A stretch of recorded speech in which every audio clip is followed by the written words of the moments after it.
Hello बच्चों, क्या हाल चाल, कैसे हो आप सब। Welcome to three steps academy. आज हम फिर से शुरू करने वाले हैं अपना एक नया चैप्टर जो होगा इलेक्ट्रोमैग्नेटिक वेव्स, ईएम वेव्स, जो हमारा 8th चैप्टर आपके सिलेबस का। और ये बोर्ड एग्जाम में बहुत इंपॉर्टेंट रोल प्ले करता है आपके लिए। जिनको थोड़ा सा फिजिक्स में दिक्कत होती है उनके लिए इंपॉर्टेंट रोल प्ले करेगा खास करके, क्योंकि यहां पर इसके 4 मार्क्स फिक्स होते हैं और जो 4 मार्क्स 4 नंबर जो आते हैं वो ये मान के चलो थोड़े फ्री के जैसे 4 नंबर है। यहां पर कोई बहुत बड़ा कोई कॉन्सेप्चुअल क्वेश्चन आने के, कोई बहुत बड़ा न्यूमेरिकल आने के चांसेस कम होते हैं। डायरेक्ट क्वेश्चंस बनते हैं यहां से, और उस क्वेश्चंस को आपको सोल्व करने के लिए केवल ज्यादा आपको कुछ नहीं करना, कुछ 4 से 2-3-4 पेज होंगे आपके, उनको आपको याद करना है। अलग अलग इलेक्ट्रोमैग्नेटिक वेव्स के कुछ यूजेस याद कर लोगे, आपका काम वहां पे हो जाएगा। और बहुत इंपॉर्टेंट, बहुत अच्छा चैप्टर है। और आपकी जो प्रिपरेशन को भी ये थोड़ा एक चैप्टर कंप्लीट होने के लिए आपको सिर्फ 2 से 3 घंटे चाहिए होंगे इसके लिए। और फिर आपको एक चैप्टर होने का कॉन्फिडेंस आएगा, यस आपने वो जो चैप्टर वो कंप्लीट कर चुके हो। इस नाम के कॉन्फिडेंस के लिए आपके ऐसे चैप्टर, छोटे चैप्टर जरूरी है। जैसे एक ये चैप्टर हो गया, फिर आपका न्यूक्लियर चैप्टर हो गया, वो भी अभी बहुत काफी इजी हो गया आपके लिए। पहले तो थोड़ा मुश्किल हुआ करता था, लेकिन अभी क्या है, काफी इजी है। इसके अंदर क्या है, हमारे पास कुछ जो टॉपिक्स होंगे वो होंगे, एक डिस्प्लेसमेंट करंट का डिस्कशन करेंगे हम यहाँ पर, एक ये कॉन्सेप्चुअल करंट है इसके बारे में हम डिस्कशन करेंगे। फिर मैक्सवेल इक्वेशन के बारे में डिस्कशन करना है कि मैक्सवेल ने क्या किया, 4 इक्वेशंस को एक साथ इकट्ठा किया, थोड़ा सा रिसर्च किया, उसमें अपना नाम लगा दिया, उनको डिस्कशन करेंगे।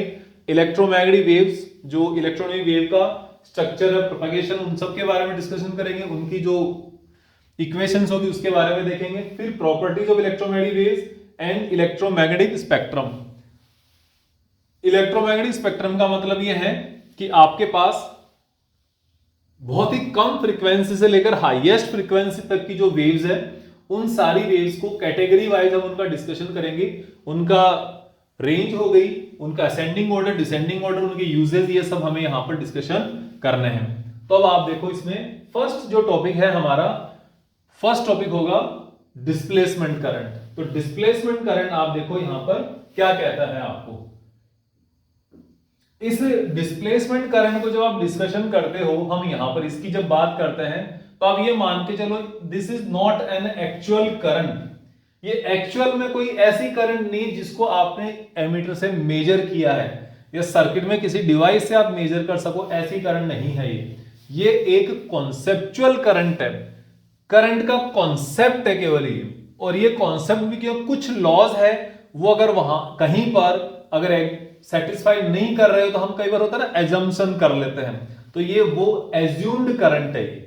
तो यहां पर देखो ये क्यों एज्यूम करी गई और क्यों इसकी जरूरत पड़ी, वो आप यहां पर देखना ज्यादा जरूरी है। उसके बारे में आप देखो। देखो क्या हुआ, आपको पता है कि एक एम्पियर सर्किटल लॉ के बारे में आप जानते हो।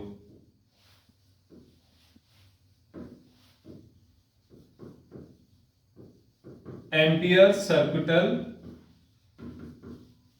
लॉ क्या होता है, ये होता है line integration of a magnetic field along A close loop. जो मैंने वर्ड्स में बोला वो यहां पे मैथ्स में लिख रखा है।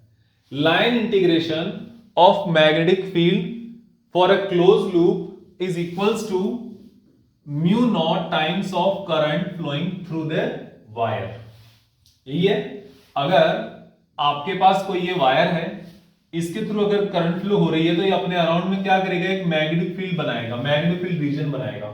तो ये जो मैग्नेटिक फील्ड रीजन में कोई भी क्लोज लूप जो आप कंसीडर करोगे, उस क्लोज लूप का एक छोटे छोटे जितने भी पार्ट्स हैं, इन पार्ट्स के मैग्नेटिक फील्ड को और इनकी लेंथ को आप मल्टीप्लाई करते जाओ, मल्टीप्लाई करते जाओ और सबको ऐड कर दो आप, तो वही उसका क्लोज इंटीग्रेशन हो जाएगा फॉर ए लूप। इसकी वैल्यू क्या आने वाली है, म्यू इंटू आई नॉट। आई क्या है, इसके थ्रू फ्लो होने वाली करंट है। तो ये आपके पास एम्पियर सर्किटल लॉ है, ये काम कर रहा है, बिल्कुल ठीक है, चलो यहां तक कोई समस्या नहीं है। लेकिन क्या हुआ, उसके कुछ दिनों के बाद फिर मैक्सवेल आए।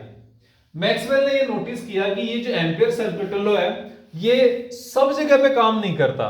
ये कुछ जगह पे काम करता है, लेकिन ज्यादातर जगह पे काम करता है। लेकिन एक उसने सर्किट ऐसा निकाला, ढूंढ के लाया वो, कि वहां पर एम्पियर सर्किट लॉ वर्क नहीं कर रहा, वहां पर वो चीज सेटिस्फाई नहीं कर रही। वो सर्किट है एक कैपेसिटिव सर्किट। कैपेसिटिव सर्किट जो होगा, आपने क्या किया, एक कैपेसिटर को किसी बैटरी के साथ कनेक्ट किया है और कनेक्ट करने के बाद आपने जैसे ही की प्रेस करी, की को आपने क्लोज किया, उस कंडीशन में यहां पर करंट फ्लो होना स्टार्ट हुई और करंट फ्लो होना स्टार्ट होने के साथ ही यहां पर क्या हुआ, इसके ऊपर चार्ज एक्यूमुलेट होना स्टार्ट हो गया ऑन दिस कैपेसिटर। बिल्कुल ठीक बात है, कोई दिक्कत नहीं है। तो अब इस कैपेसिटर सर्किट में दिक्कत आ गई क्या, अगर वो यहां पर कोई एक लूप कंसीडर करे, इस जगह पे इसने एक लूप कंसीडर किया, तो इस लूप के लिए अगर वो मैग्नेटिक फील्ड लाइन का कोई एक लूप कंसीडर कर ले और इस लूप का लाइन इंटीग्रेशन फाइंड आउट कर लेता है, तो इसके लिए म्यू इंटू आई ये सेटिस्फाई हो जाता है। यहां तक कोई समस्या नहीं है, इस जगह से लेकर यहां तक कोई समस्या नहीं है। लेकिन जब वही मैक्सवेल ने इस एम्पियर सर्किट लॉ को यहां पे जब लगाना स्टार्ट किया, तो उसने सोचा कि यहां पर इसकी जो वैल्यू है B डॉट dl, इसकी वैल्यू कितनी आ रही है, यहां पर 0 आ रही है। हम एक नोटेशन के लिए इजी होने के लिए इसको हमने C1 कंसीडर कर लिया, इसको C2 कंसीडर कर लिया। तो जो आपका सर्कल C1 है, यहां पर तो ये सर्किटल लॉ वैलिड है, लेकिन यहां पर ये सर्किटल लॉ क्या हो रहा है, फेल कर रहा है, यहां पर काम नहीं कर रहा। क्यों नहीं कर रहा, क्योंकि इसके अंदर हमें सबको पता है कि जो करंट है इसके अंदर फ्लो ही नहीं हो रही। करंट जो फ्लो हो रही है, जिसको हम करंट मान रहे हैं कि जो वायर के अंदर चार्ज फ्लो होने के कारण जो करंट फ्लो होती है, वो कहां हो रही है, वो करंट यहां से फ्लो हो रही है, यहां से चलते हुए इस पाथ से होते हुए यहां तक फ्लो हो रही है।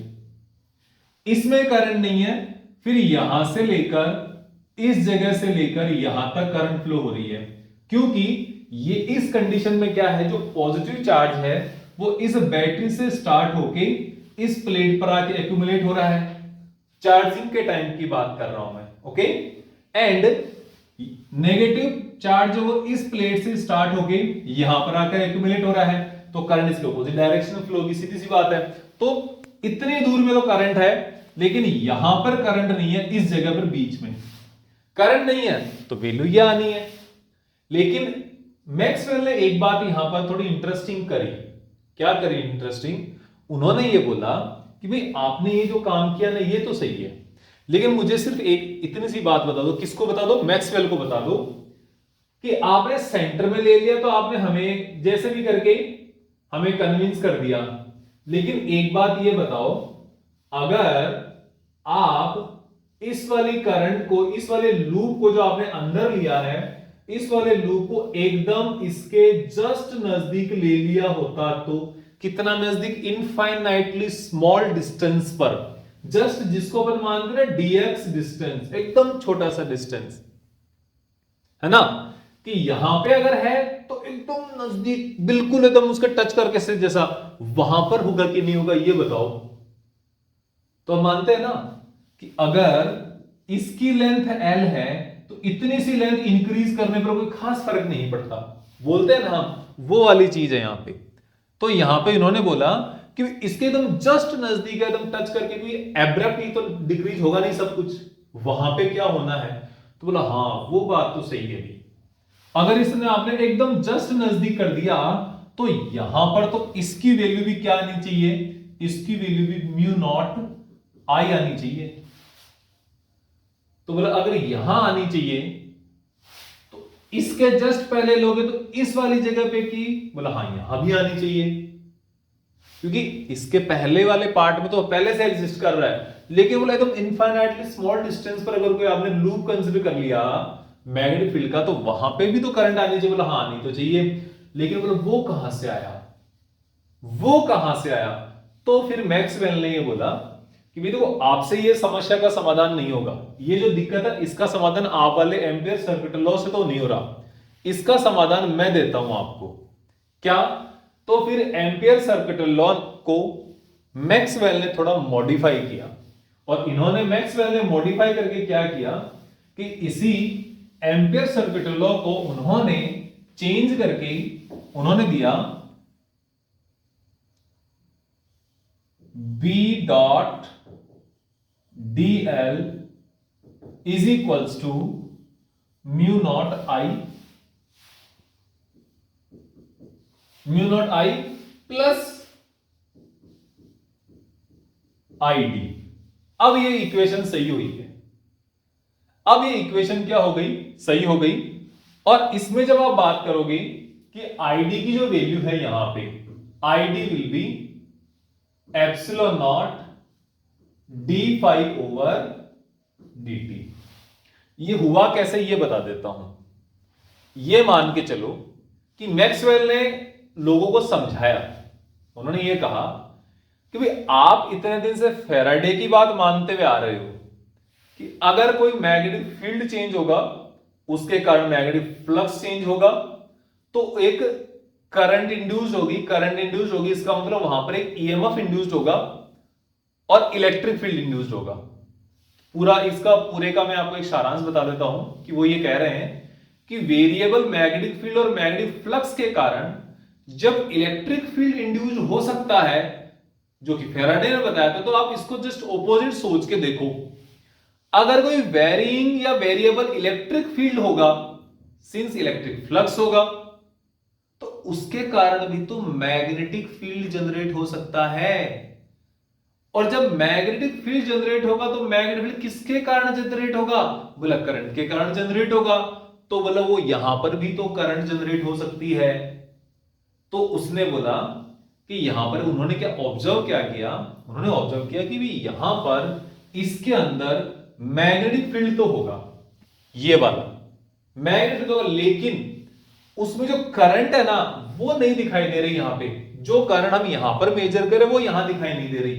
तो फिर उन्होंने बोला कि आप ये मान के चल लो कि जब आपके पास एक वेरिएबल मैग्नेटिक फील्ड के कारण ईएमएफ और इलेक्ट्रिक फील्ड इंड्यूस हो सकता है, तो अब ये मानो अब यहां पे जब चार्ज एक्यूमुलेट हो रहा है बार बार, तो यहां पे इलेक्ट्रिक फील्ड जो है ना वो क्या कर रहा है? वो इंक्रीज हो रहा है, वेरी कर रहा है, चेंज हो रहा है, वेरिएबल इलेक्ट्रिक फील्ड हो गया। इस वेरिएबल इलेक्ट्रिक फील्ड के कारण यहां पर मैग्नेटिक फील्ड जनरेट होगा। और वो मैग्नेटिक फील्ड क्यों होगा? क्योंकि यहां पर कोई मैग्नेटिक फील्ड होगा। तो मैग्नेटिक कब होता है? जब यहां पे कोई करंट होती है तब होता है। तो ये मान लो कि यहां पे कोई करंट है। ये किसने कहा? मैक्सवेल ने कहा। जब मैक्सवेल ने कहा तो ये करंट है, तो इस करंट का नाम क्या है? बोला इसका नाम डिस्प्लेसमेंट करंट है। क्योंकि कंडक्शन करंट तो हो नहीं सकती।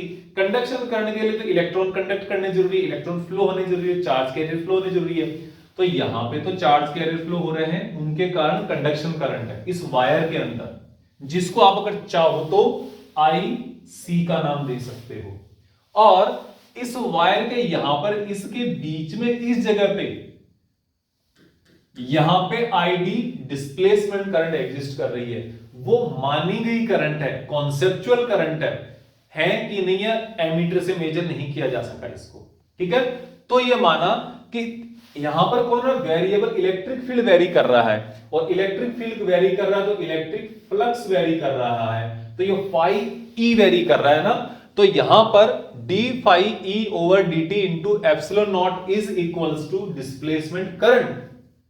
तो जब ये वैल्यू एक बार दे दी है वहां पे, तो इसके बाद ये जो एम्पियर्स का जो लॉ है ना, ये चेंज होके क्या आ गया? ये चेंज होके आ गया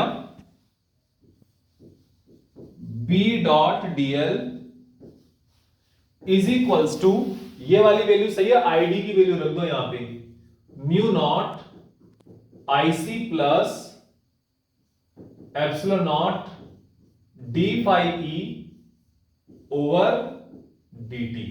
ये आपका इतनी करंट है ना, वो किसके कारण फ्लो होगी? वो इस वेरिएबल इलेक्ट्रिक फील्ड के कारण फ्लो होगी। और इलेक्ट्रिक फील्ड वेरिएबल क्यों है ये भी सुन लो। इलेक्ट्रिक फील्ड वेरिएबल क्यों है?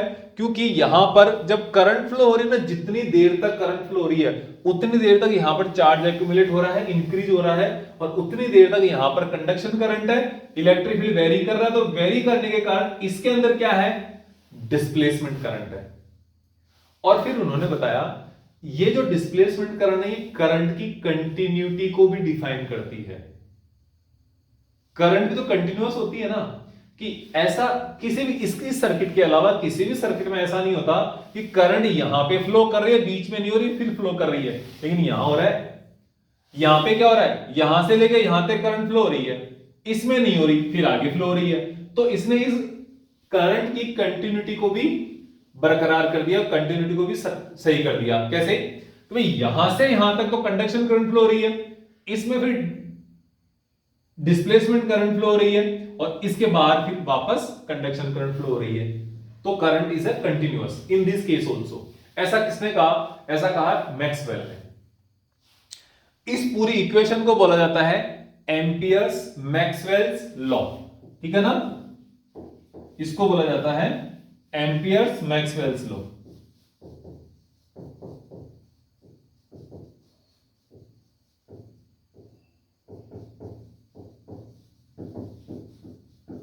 एम्पियर मैक्सवेल लॉ बोला जाता है इसको, ठीक है। अब हम यहां पे बात करते हैं कि ये आपने इसको एज्यूम तो कर लिया कि डिस्प्लेसमेंट करंट है, क्या ये डिस्प्लेसमेंट करंट सच में है क्या, बताओ तो सही इसको देखकर। तो देखो अभी बता देते हैं, अभी बता देते हैं। देखो एक बात बताओ, ये आपके पास है पैरेलल प्लेट कैपेसिटर, इसके बीच में इलेक्ट्रिक फील्ड कितना होता है, इसके बीच में इलेक्ट्रिक फील्ड होता है, electric field in parallel plate capacitor. तो आप ये कहोगे E is equals to sigma upon epsilon nought. Sigma upon epsilon nought होता है, ठीक है। और यहां पर सिग्मा की वैल्यू क्या होती है, सिग्मा की वैल्यू होती है Q over A epsilon nought is equals to E, ये होती है। बोला हाँ ठीक है बिल्कुल। तो आप इसको इधर ले गए, E into A into epsilon nought is equals to Q, ठीक है। तो Q इज इक्वल्स टू आ गया, इसको मैं फिर से लिख देता हूं, E इंटू A। E और A क्या है, E electric field, A area. मान लो आपने जो यहां पर इसके अंदर जो लूप, जो ये आपने पैरेलल प्लेट कैपेसिटर का जो प्लेट का एरिया है उतना एरिया आपने ए ले लिया, तो वहां से निकलने वाला फ्लक्स हुआ कि नहीं हुआ, ये तो ये हो गया 5 into epsilon into 5 E electric flux हो गया। इसको डिफरेंशिएट करोगे तो dq over dt is equals to epsilon nought d phi E over dt। और ये dq ओवर dt क्या होता है, ये I करंट होता है, और इसी करंट को क्या बोला था, ID बोला था। तो ये आपकी डिस्प्लेसमेंट करंट हो गई। तो इसलिए आपने ये मान लिया कि yes this is what, this is current, this is what current. तो ये आपने इसको करंट भी प्रूव कर दिया। तो इस तरीके से आपने जो एम्पियर्स लॉ की एक इनकंसिस्टेंसी थी वो यहां पर एम्पियर्स लॉ को कंसिस्टेंट कर दिया इस जगह पर भी। और अब आपसे पूछे कि व्हाट इज डिस्प्लेसमेंट करंट, तो क्या डिफाइन करोगे, displacement current is A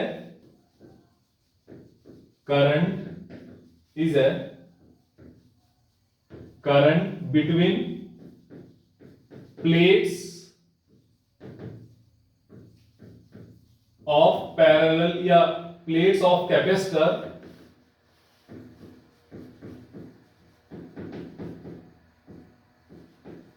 due to varying electric field. The displacement current is a current between the plates of capacitor due to varying electric field या electric flux। जो electric field और electric flux continuously जो vary कर रहा है उसके कारण जो फ्लक्स है, उसके कारण जो करंट है, उसको आपने क्या बोल दिया, डिस्प्लेसमेंट करंट बोल दिया। इन केस ऑफ मैग्नीट्यूड, अगर आप इसको मैग्नीट्यूड के टर्म्स में अगर आप देखोगे तो आप ये मान के चलो displacement current is equals to conduction current. क्योंकि वहां पे जो कंडक्शन करंट है वो भी कितना है, जितना चार्ज एक्यूमुलेट, जितना चार्ज फ्लो कर रहा है उसके बराबर ही आएगी ये आईसी, dq ओवर dt। और जो id की वैल्यू वो भी क्या है, dq ओवर dt है, जितना चार्ज उस प्लेट के ऊपर एक्यूमुलेट हुआ है उसी के अकॉर्डिंग वहां पे आपने id की वैल्यू दी है। तो ये दोनों क्या है, इक्वल है। और इसको आप समझ के चलना, ये क्वेश्चन एग्जाम में आ सकता है कि what is the value of displacement current. तो आप ये कहते हो डिस्प्लेसमेंट करंट की जो वैल्यू है, displacement current is just equals to the magnitude of conduction current. और कंडक्शन करंट कहां पे, वायर के अंदर है, डिस्प्लेसमेंट करंट वायर के बाहर, मतलब कि उसके कैपेसिटर के अंदर डिस्प्लेसमेंट करंट और उसके बाहर कंडक्शन करंट। इस तरीके से आप इसको डिस्प्लेसमेंट करंट को एंड कंडक्शन करंट को ध्यान में आपको रखना है। अब हम बात कर लेते हैं किसके बारे में, मैक्सवेल्स इक्वेशन के बारे में। डिस्प्लेसमेंट करंट के बारे में इतना ही है। आपको अगर चाहे क्या लिखना है, आपको ये वाला डेरिवेशन लिखना है, सिंपल यहां से लिखना है। फॉर, ये आपका एम्पियर्स लॉ है, and this is for C1 के लिए है, और ये क्या है, फॉर C2, और ये जो है ना, ये क्या है, at infinitely small distance from C1 या फ्रॉम प्लेट। ये आपको ध्यान रखना है। फिर इसके बाद आगे आपके पास ये आ जाएगा, और ये आने के बाद क्या ये करंट ही है, बिल्कुल ये करंट है। तो 2 मार्क्स में आपको इतना सब कुछ करना है, 2 मार्क्स का लगभग डेरिवेशन आता है, तो वहां पे आपको ये सब बताना होता है, ठीक है। तो ये आपका क्या हो गया, डिस्प्लेसमेंट करंट का मैटर सॉल्व हो गया। यहां पे डिफाइन कर देना है और डेरिवेशन कर देना है, सिंपल सी बात है। अब हम बात करते हैं Maxwell's equations. Maxwell equation, Maxwell ने इतना ज्यादा काम किया नहीं जितनी हम उसकी तारीफ कर रहे हैं। मैक्सवेल ने क्या किया, सबसे पहले आपको पता है गॉस लॉ क्या होता है, गॉस लॉ ये होता है इंटीग्रेशन E डॉट ds। इसको क्या बोलते हैं, E dot ds flux, integration complete close surface का फ्लक्स क्या होता है, this is equals to q over epsilon naught, यही होता है ना। देन आपको पता है गॉस लॉ इन मैग्नेटिज्म, ये होता है integration B dot ds is equals to 0। वहां तो मोनोपोल होता ही नहीं है, डाइपोल ही होता है। तो क्लोज सरफेस के लिए मैग्नेटिक फील्ड कितना, हमेशा 0 होता है। This is Gauss law in magnetism, और ये इन इलेक्ट्रोस्टैटिक्स, इलेक्ट्रोस्टैटिक। उसके बाद क्या है, उसके बाद है अपने पास फैराडेज लॉ। फैराडेज लॉ ये क्या कहता है, ये आपको कहता है E is equals to minus d phi over D t. E EMF, इस ये वाला जो E है ना, ये ईएमएफ है, ठीक है। इसको आप ऐसे भी लिख सकते हो, E is equals to minus d phi over D t. And last में है अपने पास क्या, एम्पियर्स मैक्सवेल्स लॉ या एम्पियर्स करेक्टेड लॉ। तो ये आपको ये कहता है B dot dl is equals to mu not IC plus epsilon not D phi E over dt। ये किसने कह दिया, ये आपको चारों इक्वेशंस को मैक्सवेल ने एक इक्वेशन अपनी रखी, थोड़ी सी मॉडिफाई करके, 3 दूसरों की कॉपी करके उठा के रखी, और तीनों को सबको इन्होंने एक साथ रख के क्या बोल दिया, ये भाई पैक करके इसको मैक्सवेल का नाम दे दो, ये मैक्सवेल इक्वेशन बना दी। इतना सा काम किया है किसने, श्रीमान मैक्सवेल ने, ठीक है। तो ये ऐसे भी काम करे, आप भी कुछ ऐसा करो कि 4 इक्वेशन ढूंढो कोई जिनका नाम का पता नहीं है या कोई बहुत फेमस है, उनको 4 को इकट्ठा करो, एक के नाम लिखो और उसके ऊपर लिख दो आपका, ठीक है। आर्यंस इक्वेशन, रियांस इक्वेशन, ऐसे, ठीक है। और गर्ल्स में तो आपका नाम लिख दो आप, रियाज इक्वेशंस। तो ये सब चीजें आप भी कर सकते हो, वेरी इजी, क्योंकि कितनी इजी आपको देखा है ना, एक डिस्प्लेसमेंट करंट को एक्सप्लेन किया जो करंट का आज तक किसी ने मेजर ही नहीं कर पाया और आगे भी शायद नहीं कर पाएगा इस करंट को मेजर। ऐसा करंट का इसने डिस्प्लेस एक डेरिवेशन बता दिया, एम्पियर के लॉ को जो सही था उसको उसने गलत बता के उसको चेंज कर दिया, और उसके बाद आगे जाके इक्वेशन के ऊपर अपना खुद का नाम लिख दिया। तो ऐसा काम करने वाले को ही आजकल क्या है, ज्यादा चल है, ठीक है। तो ये भी बहुत ही अच्छा है। चलो देखते हैं आगे, करते हैं इसके बाद। इसके बाद है अपने पास इलेक्ट्रोमैग्नेटिक वेव्स, अपना मेन बड़ा जो टॉपिक है आज का वो यही है। देखो इलेक्ट्रोमैग्नेटिक वेव से पहले मैं आपको ये बता देता हूं कि यहां पर आपने जब हम फर्स्ट चैप्टर जब कर रहे थे तो वहां पे क्या था, अपने पास चार्ज था, किसमें था, इन रेस्ट। जब चार्ज रेस्ट में होता है तो वो क्या क्रिएट करता है, इलेक्ट्रिक फील्ड प्रोड्यूस करता है, ठीक है। लेकिन जो चार्ज है इन यूनिफॉर्म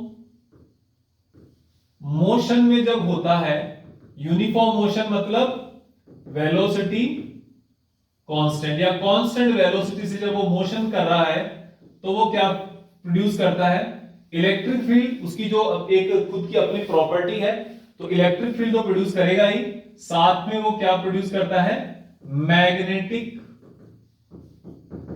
फील्ड भी प्रोड्यूस करता है। इलेक्ट्रिक फील्ड प्रोड्यूस करता है और मैग्नेटिक फील्ड प्रोड्यूस करता है। अब उसमें दो प्रॉपर्टी आ गई, ठीक है, चार्ज इन मोशन। लेकिन जब यहां पर हम इसका तीसरा केस जब स्टडी करते हैं, थर्ड केस जब स्टडी करते हैं, चार्ज हैविंग एक्सेलरेटेड मोशन, अगर चार्ज के पास एक्सेलरेटेड मोशन है या एक्सेलरेटेड मोशन जो वो कर रहा है, तब वो क्या करता है, वो इलेक्ट्रिक फील्ड भी प्रोड्यूस करता है, वो मैग्नेटिक फील्ड भी प्रोड्यूस करता है, और दोनों जो होते हैं वो एक डायरेक्शन में प्रोपागेट करते रहते हैं, आगे से आगे चलते रहते हैं, आगे से आगे मोशन करते रहते हैं। उस टाइप से उसको बोल देते हैं इलेक्ट्रोमैग्नेटिक वेव्स, ईएम वेव्स उसको बोल देते हैं। ये होता है ईएम वेव्स कि आपके पास stationary charge only electric field produce करता है, moving charge electric field and magnetic field produce करता है। लेकिन अगर कोई मूविंग चार्ज भी एक्सेलरेटेड मोशन करेगा तो वो फिर क्या करता है, वहां पर इलेक्ट्रोमैग्नेटिक रेडिएशंस रिलीज करता है। इलेक्ट्रोमैग्नेटिक रेडिएशंस रिलीज करने का मतलब वो एनर्जी रेडिएट कर रहा है कंटिन्यूअसली, और जिस फ्रीक्वेंसी के साथ उसका ऑसिलेशन या एक्सेलरेशन चल रहा है, एक्सेलरेशन कौन सी मोशन में होता है, ऑसिलेटरी मोशन में होता है, तो वहां पे जिस फ्रीक्वेंसी से वो ऑसिलेट करेगा उतनी ही फ्रीक्वेंसी की इलेक्ट्रोमैग्नेटिक वेव वो रिलीज करेगा। अब इलेक्ट्रोमैग्नेटिक वेव में क्या होता है, देखो इलेक्ट्रोमैग्नेटिक वेव है, इसका मतलब यहां पर इलेक्ट्रिक फील्ड भी है, इलेक्ट्रिक फील्ड है, और साथ ही साथ वहां पर मैग्नेटिक फील्ड भी है, और दोनों ही E and B both are perpendicular to each other, दोनों एक दूसरे के परपेंडिकुलर वहां पे वाइब्रेट करते हैं। सबसे पहले आप ये बताओ वेव क्या होती है, वेव के बारे में आपको जानना ज्यादा जरूरी है। अब पूरा अगर डिटेल में पढ़ेंगे तो हमें 11th क्लास का लास्ट चैप्टर पूरा स्टडी करना पड़ेगा, पहले ऑसिलेशन करना पड़ेगा, फिर वेव करना पड़ेगा। शॉर्ट में बता दो, शॉर्ट में होता है wave is a motion of energy, बस सब्सटेंस मोशन नहीं करेगा, केवल एनर्जी ट्रेवल करेगी, एनर्जी मोशन करेगी, इतनी सी बात है। जैसे आपने कोई स्टिल वाटर है या मान लो तालाब है, कोई पॉन्ड है या कोई टब है स्टिल वाटर का, आपने क्या किया, वहां पे एक पत्थर डाला, पत्थर डालने पर आपको ऐसा लगता है कि वहां पे इस टाइप से वेव जनरेट होके साइड में चली जाती है ना, फैल जाती है। आपको ऐसा लगता है कि जो पानी है वो किनारों पर ऊपर की तरफ आ गया। लेकिन मुझे एक बात बताओ, अगर पानी किनारों की तरफ आ जाता तो जहां पे पत्थर मारा था आपने वहां तो खड्डा हो जाना चाहिए था। कैसा होता है, ऐसा बिल्कुल भी नहीं होता है। वहां पे तो वो वाली जो जगह है ना वापस थोड़ी देर में बराबर हो जाती है, प्लेन हो जाती है। तो प्लेन क्यों होगी? क्योंकि वहां से पानी हटा ही नहीं था, वहां से केवल पानी को आपने डिस्टरबेंस दिया था, और जो पानी की जो पार्टिकल्स है वो क्या हुए, वो पार्टिकल्स थोड़ा ऊपर नीचे होकर ऐसे ऊपर नीचे होकर वो चारों तरफ फैल गए, है ना। पानी के पार्टिकल्स नहीं फैले, पानी के पार्टिकल तो वही मोशन कर रहे हैं, लेकिन उन्होंने क्या किया, उस ऑसिलेशन को एक जगह से ऑसिलेशन को एक दूसरे वाले को ट्रांसफर कर दी अपनी एनर्जी। जिसे पहले ये ऑसिलेट कर रहा था, फिर ये थोड़ी नीचे चला गया, पास वाला ऊपर ऑसिलेट करने लग गया। इस तरीके से वहां पे वेव जनरेट होती है, जो मैंने आपको मैकेनिकल वेव्स बताई है वो तो, क्योंकि वहां पे पानी अगर है तो वेव है, पानी अगर एग्जिस्ट कर रहा है तो वेव जो एनर्जी है वो मोशन कर रही है लगातार। लेकिन यहां पर इलेक्ट्रोमैग्नेटिक वेव्स में ऐसा नहीं है, ये बिना किसी मीडियम के भी प्रोपागेट हो सकती है, इसलिए इनको बोला जाता है electromagnetic wave. These are not mechanical waves, ध्यान रखना इस बात को, ठीक है। तो ये इलेक्ट्रोमैग्नेटिक वेव है, इलेक्ट्रिक फील्ड होता है, मैग्नेटिक फील्ड होता है। अब इसका हम एक सिमुलेशन देख लेते हैं, वो सिमुलेशन कैसा होता है, वहां पे आप देखोगे तो आपको और अच्छे से समझ में आएगा किस तरीके से काम करता है। तो देखो, ये देखो, यहां पर आप इनको देख सकते हो, यहां पर आप इनको इजीली देख सकते हो, इस तरीके से इलेक्ट्रोमैग्नेटिक वेव्स है। और ये जो वाइब्रेशंस कर रहे हैं ना, ये जो ऊपर नीचे हो रहा है, ये electric field and magnetic field है। मैं आपको सबसे पहले बता देता हूं एक एक करके। देखो यहां पर इस जगह में जब आप देखोगे, इसको थोड़ा हम कम कर लेता हूं मैं ये। हाँ, अब देखो यहां पे, देखो सबसे पहले हम यहां पर मैग्नेटिक फील्ड को हटा देते हैं। अब ये सिर्फ और सिर्फ क्या है, इलेक्ट्रिक, ये सिर्फ और सिर्फ इलेक्ट्रिक फील्ड है। इस यहां पर इलेक्ट्रिक फील्ड कैसे है, ये इलेक्ट्रिक फील्ड इस डायरेक्ट, ये देखो यहां पर मोशन कर रहे हैं, यहां से ये तो ऊपर से नीचे आके ये मोशन कर रहा है। This is vibration of electric field, इस तरीके से वाइब्रेशन ऑफ इलेक्ट्रिक फील्ड। एक अगर मैं इसको उठा के देखूंगा तो ये कंटिन्यूअसली क्या हो रहा है, वाइब्रेट हो रहा है। इसके बाद इसके साथ वाली भी वाइब्रेट हो रही है, बिल्कुल हो रहा है कि नहीं। अब इनका वाइब्रेशन करने का प्लेन देखो आप कौन सा है, इनके वाइब्रेट करने का जब आप प्लेन देखोगे तो ये वर्टिकल प्लेन में एक्स एक्सिस के अलोंग, या आप इसको वाई एक्सिस बोल सकते हो, एक्स एक्सिस कुछ भी बोलो आप, कोई फर्क नहीं पड़ता। मान लो ये एक्स एक्सिस के अलोंग कंटिन्यूअसली क्या कर रहा है, काम कर रहा है। ये होता है आपके पास इलेक्ट्रिक फील्ड वाइब्रेशंस। जब इस इलेक्ट्रिक फील्ड वाइब्रेशन को मैं यहां पर हटा देता हूं, मैं यहां पर लिख देता हूं आपके पास मैग्नेटिक फील्ड। इस केवल मैग्नेटिक फील्ड को देखो, ये इस तरीके से वाइब्रेट कर रही है, ठीक है। मतलब ये वाइब्रेट तो ऐसे ही कर रही है, एक साथ ही इस तरीके से वाइब्रेट कर रही है, ठीक है। ये देखो इस तरीके से वाइब्रेट कर रही है, और वाइब्रेट करने के साथ साथ आगे बढ़ रहा है। और ये प्लेन कौन सा इनका, ये हॉरिजॉन्टल प्लेन, ये इस प्लेन में वाइब्रेट कर रही है, ये इस प्लेन में वाइब्रेट कर रही है इलेक्ट्रिक फील्ड लाइन। अब इन दोनों को दिखाते हैं, अगर बिना प्लेन के जब आप देखते हो तो देखो ऐसे दिखाई देते हैं। कुछ पता चल रहा है क्या, नहीं पता चल रहा है इनका, अभी हमारे पास इनका पता नहीं चल रहा। अब ये देखो इस जगह पे कुछ पता चला, ये यहां पर इस डायरेक्शन में इस तरीके से होते हुए यहां पर इस तरीके की ये बना रहे हैं, और ये जो इलेक्ट्रिक फील्ड है ये इस तरीके से बना रहा है अपने पास, ये इस तरीके से बना रहा है, ठीक है। ये आपका इलेक्ट्रोमैग्नेटिक वेव का एक सिंपल सा डायग्राम। अब इनको मैं फिर से चला के दिखाता हूं कि अभी आपको पता नहीं चल रहा कि कौन कौन से प्लेन में है, अभी अपने को ये पता नहीं चल रहा कि इनका प्लेन क्या है। तो इनको हम ये सब हटा के इनको डायरेक्ट देखते हैं हम।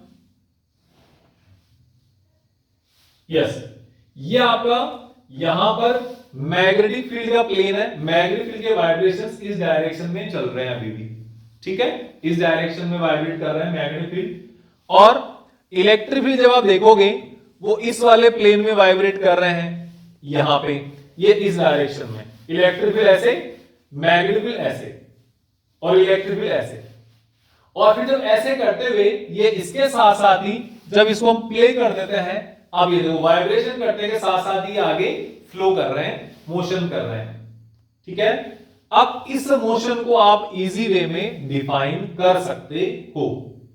इसको आप विजुअलाइज करने की थोड़ी आप कोशिश करो। फिर से मैं बता दूं, ये प्लेन आपने हटा दिया, ये मैग्नेटिक फील्ड लाइंस हो गई, मैग्नेटिक फील्ड का वाइब्रेशंस हो गए ये सारे, इसको हम हटा देते हैं। ये इलेक्ट्रिक फील्ड का वाइब्रेशन हो गया।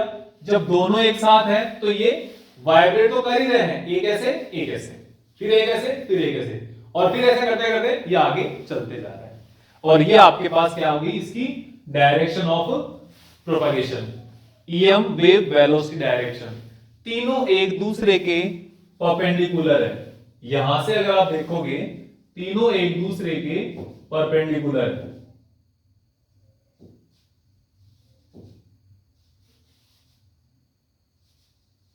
तीनों एक दूसरे के परपेंडिकुलर है। कैसे, ये देखो यहां पर ये आपके पास जो है इस जगह पर ये इलेक्ट्रिक फील्ड है,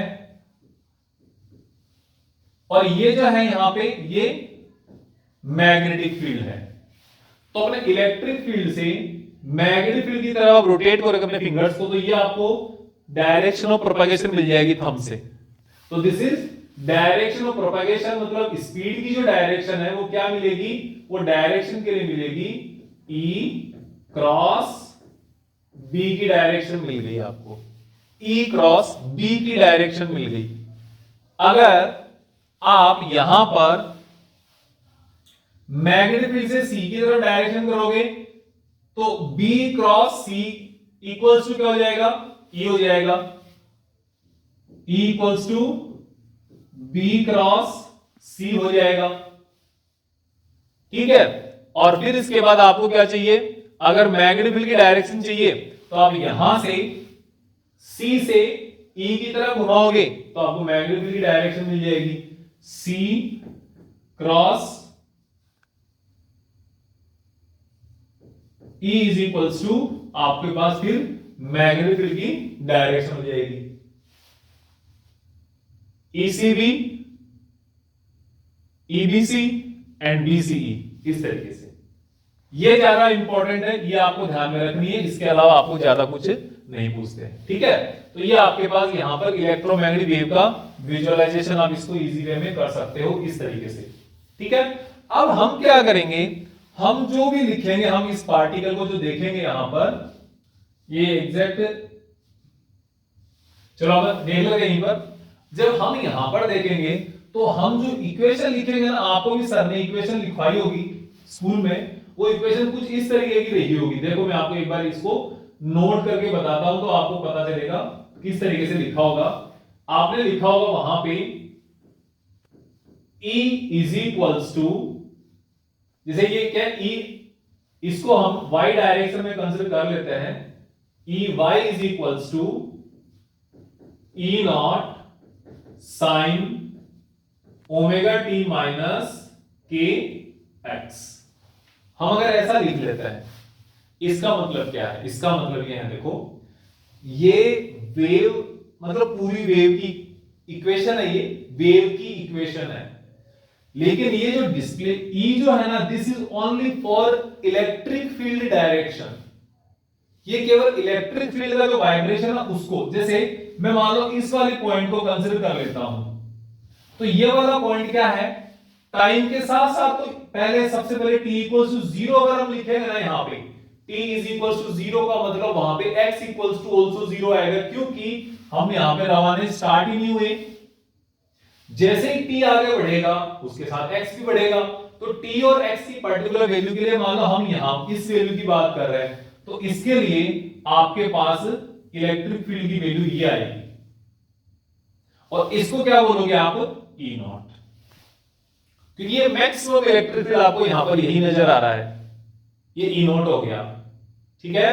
और जब इलेक्ट्रिक फील्ड है तो ये क्या हो गया, एक वेक्टर क्वांटिटी होती है, तो यहां पर हम इसको ले लेते हैं J कैप। J कैप क्यों, किस लिए, क्योंकि आपके पास इलेक्ट्रिक फील्ड की जो डायरेक्शन है वो y एक्सिस की तरफ ही है, ये आपके पास इक्वेशन होगी। हम और अब नेक्स्ट जो स्लाइड है वहां पे बात करेंगे, लेकिन यहां पर मैंने आपको सिर्फ एक एग्जांपल बताया है। फिर अगर हम बात करें मैग्नेटिक फील्ड की, तो आप ये बताओ मैग्नेटिक फील्ड किधर है? मैग्नेटिक फील्ड की जो डायरेक्शन है वो क्या है? बी की। मैग्नेटिक फील्ड की डायरेक्शन है ये, जो तीसरी वाली जो एक्सिस है ना, जिसको हम जेड एक्सिस बोलते हैं, ये है B z is equals to B naught sine omega t minus k x. ये और आगे के कैप। बी के लिए हमने के कैप लगाया क्योंकि जो बी का जो पार्टिकल्स वाइब्रेशन कर रहे हैं, बी इस डायरेक्शन में वाइब्रेट कर रहा है, इनसाइड एंड आउटसाइड, जो कि थर्ड एक्सिस है जिसको हम जेड एक्सिस बोलते हैं। ऐसे पता होगा आपको, हम अपवर्ड डायरेक्शन में वाई एक्सिस कंसीडर करते हैं, फॉरवर्ड डायरेक्शन में एक्स एक्सिस कंसीडर करते हैं, और इसको हम जेड एक्सिस बोलते हैं जो बाहर आ रही है। ऐसे तो लिखते हैं ना, ये बाहर आ रही है तो ये एक्स एक्सिस जो कि ये वाली हो गई, वाई एक्सिस जो कि ये वाली हो गई, एंड जेड एक्सिस जो कि ये वाली हो गई। इस तरीके से आप इनको सबको यहां पर देख सकते हो। तो अब हम यहां पर एक चीज और बात करेंगे। देखो इसके बारे में दो तीन चीजें जो हम वहां पर जाने से पहले यहीं पर देखकर चले जाएंगे, ठीक है? देखो क्या क्या है। ई नॉट इज एम्पलीट्यूड, क्या फिर से लिख देता हूं मैं, amplitude. E not is amplitude of electric field, means peak value of electric field, ये वाली यहां से सेंटर से एकदम बिल्कुल मैक्सिमम वाली। B naught is amplitude of magnetic field, peak value of magnetic field यहां से ये वाली एकदम पीक वाली जो सबसे ज्यादा है ये। यहां पर एक चीज जो काम की ना वो बताना चाह रहा हूं मैं आपको, क्या वो यहीं से पता चलेगी आपको, वो ये इन दोनों जगहों पर देखो आप इन दोनों जगहों पर देखो, यहां पे और यहां पे कुछ अलग या कुछ सिमिलरिटी नजर आ रही है क्या आपको? कुछ सर ये तो दोनों एक ही चीज है, ये एक ही चीज है, इसका मतलब क्या है? यही तो कहने की बात है, यही कहने की बात है। मतलब साइन के साथ में जो कुछ भी होता है, साइन है, कोस है, या इनके साथ जो कुछ भी होता है उसको क्या बोलते हैं? उसको बोलते हैं फेज एंगल बोलते हैं, फेज। तो दोनों ही क्या है? दोनों का फेज सेम है। मतलब both electric field and magnetic field vibrates in same phase, दोनों कोहेरेंट है, दोनों सेम फेज में वाइब्रेट कर रहे हैं एक साथ। इसका मतलब यह है अगर दोनों का कोई जीरो हो रहा है तो जीरो दोनों का एक साथ हो रहा है। मैग्नेटिक फील्ड की वैल्यू भी यहां पे जीरो है और इलेक्ट्रिक फील्ड की वैल्यू भी यहां पे जीरो है इस जगह पे। अगर इलेक्ट्रिक फील्ड देखोगे जीरो, मैग्नेटिक फील्ड देखोगे जीरो, लेकिन इस पॉइंट की अगर मैं बात करूं, इलेक्ट्रिक फील्ड देखोगे मैक्सिमम और यहां पे मैग्नेटिक फील्ड देखोगे तो मैक्सिमम, दोनों जीरो भी मैक्सिमम, दोनों मैक्सिमम भी मैक्सिमम। इसका मतलब दोनों ही वाइब्रेशंस का जो वाइब्रेशन है वो सेम फेज में है, सेम फेज में चल रहे हैं। इसका मतलब दोनों सेम एक साथ वाइब्रेट करेंगे। मैक्सिमम होगा जैसे यहां से दोनों मिले तो एक साथ मिले, ये इधर जाएगा ये इधर जाएगा, वापस एक साथ आएंगे, फिर वापस एक साथ जाएंगे, फिर वापस एक साथ आएंगे, ठीक है? ऐसे, ठीक है ना? ऐसे ऐसे इस तरीके से यहां पर आपको सेम फेज वाला पता होना चाहिए, वरना फिर गलत हो जाएगा। फिर अब एक बात और बता देता हूं, अगर यहां पे एक तो ये साइन है इस जगह पे, एक यहां पे साइन है, ठीक है ना? ये कुछ भी साइन नहीं है ना, इसका मतलब कौन है? प्लस है, यहां पे नेगेटिव है। अगर एक जगह प्लस हो जैसे कि यहां पर है, एक जगह माइनस हो, तो ये मान लेना डायरेक्शन ऑफ प्रोपगेशन क्या होगी? प्लस एक्स एक्सिस प्रोपगेशन की डायरेक्शन होगी, जब दोनों में से एक पॉजिटिव हो एक नेगेटिव हो, उस कंडीशन में, ठीक है? चाहे ये प्लस हो जाए ये माइनस हो जाए कोई फर्क नहीं पड़ता, चाहे ये नेगेटिव हो जाए ये प्लस हो जाए। इसको मैं ऐसे भी लिख सकता हूं के एक्स माइनस ओमेगा टी, जो कि आपकी बुक में दिया हुआ होगा, वैसे दिया हुआ है। तो वो भी क्या डायरेक्शन ऑफ प्रोपगेशन क्या है, प्लस एक्स एक्सिस है। पूरा बताने के लिए चैप्टर नंबर पूरा खोलना पड़ेगा, 14th chapter 15th chapter I hope 11th class, ठीक है। तो देखो फिर इसके बाद यहां पर भी ये दोनों के लिए सेम है कि यहां पर भी एक नेगेटिव एक पॉजिटिव है, तो डायरेक्शन ऑफ प्रोपगेशन क्या एक्स। देखो एक बार डायरेक्शन ऑफ प्रोपगेशन क्या होगी, यहां पे जो लिखा होगा इसमें से कहीं पर भी लिखा होगा ना, या x लिखा होगा या y लिखा होगा या z लिखा होगा, वो डायरेक्शन ऑफ प्रोपगेशन होगी। लेकिन एक अगर यहां लिखा गया फिर वो इनमें से किसी के साथ नहीं आएगा। जैसे x इधर आ गई, प्रोपगेशन हो गई, क्या x में इलेक्ट्रिक फील्ड भी हो सकता है क्या, नहीं हो सकता। फिर इलेक्ट्रिक फील्ड को या तो y में होना पड़ेगा या z में होना पड़ेगा। तो इलेक्ट्रिक फील्ड मान लो आपने y में कर दिया, जो कि है ग्रीन वाला यहां पे, तो फिर मैग्नेटिक फील्ड किधर होगा, उसको z में होना ही पड़ेगा। तो यहां पे आप देख पा रहे हो electric field perpendicular to magnetic field, magnetic field perpendicular to velocity, या आप इसको स्पीड भी कह सकते हो, c भी कह सकते हो आप इसको, ठीक है। और c is perpendicular to e, ये सब एक दूसरे के साथ परपेंडिकुलर है, सब के सब मिले हुए हैं, है ना, सब के सब मिले हुए हैं जी, सब के सब मिले हुए हैं, सब एक दूसरे के साथ परपेंडिकुलर है। तो इस तरीके से आप इसको इलेक्ट्रोमैग्नेटिक वेव को यहां पर विजुअलाइज कर सकते हो। अब मैं आपको वो फॉर्मूला लिखी, उस फॉर्मूला के बारे में और बताऊंगा कि ओमेगा क्या है, कि ये भी यही बता देता हूं। चलो जब हम कर ही चुके हैं तो यही बता देते हैं सब कुछ और क्या है, ठीक है। तो यहां पर आपके पास जो ओमेगा है ना, ये this omega is equals to angular frequency, angular frequency, and it is equals to 2 pi over capital T. Simple सी बात है। देन इसको आप ऐसे भी लिख सकते हो 2 पाई न्यू, इसको ऐसे भी लिखा जा सकता है। तो फिर ये इक्वेशन हो जाएगी 2 pi nu into t, simple. Then k क्या है यहां पे, इसको बोला जाता है प्रोपागेशन कांस्टेंट,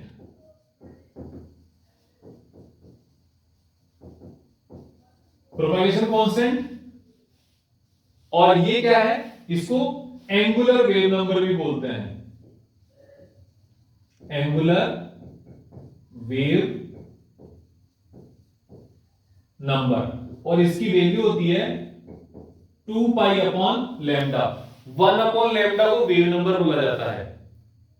तो ये 2 पाई अगर मल्टीप्लाई हो गया 1 अपॉन लैम्डा के, तो एंगुलर वेव नंबर हो गया ये। फ्रीक्वेंसी न्यू होती है, इसके साथ 2 पाई मल्टीप्लाई कर दे, ये क्या होगी, एंगुलर फ्रीक्वेंसी होगी, ठीक है। तो इस तरीके से आप इसको समझ सकते हो। और ये आपको क्या है, इलेक्ट्रोमैग्नेटिक वेव, इसकी प्रॉपर्टीज हम डिस्कशन करेंगे। और इसको भी हम एक बार फिर से वहां पर अपने एग्जाम में, ये थोड़ी दिखेगा एग्जाम में, तो अपने खुद को बनाना पड़ेगा, वो कैसे बनाओगे वो भी बता देता हूं, ठीक है। तो अभी हम चलते हैं अपने बोर्ड पे, यहां पे। तो यहां पे देखो इलेक्ट्रोमैग्नेटिक वेव्स कैसे बनाएंगे हम, ये देखो इस जगह पर, यहां पर हम कंसीडर कर लेते हैं एक एक्ट। ये पहले हम 3 डायमेंशनल डायग्राम बनाते हैं, ये अपनी y एक्सिस हो गई। और हम इसको कैसे भी करके लिख सकते हैं, देखो मैं दोनों तरीके से लिख के बता दूंगा आपको, तो आप इसको देखोगे तो आपको ठीक लगेगा और भी, ठीक है। ये आपकी x एक्सिस हो गई। देन हम यहां पर इसको एक ये कंसीडर कर लेते हैं z एक्सिस,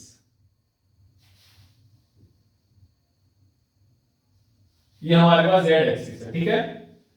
ये x कंसीडर कर लिया, ये y कंसीडर कर लिया, थोड़ा चेंज कर दिया है मैंने अभी। जो इलेक्ट्रिक फील्ड है वो हम इस तरीके से बना रहे हैं,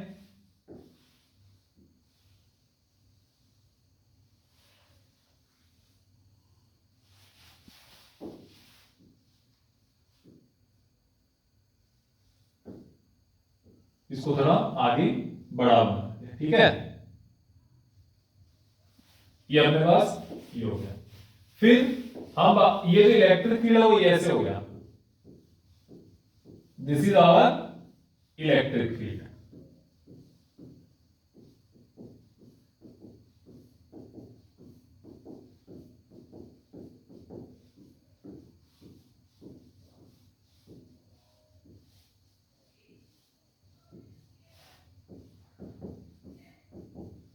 this is our electric field. Okay, अगर हम यहां पर मैग्नेटिक फील्ड बनाना चाह रहे हैं तो मैग्नेटिक फील्ड इस तरीके से बनेगा।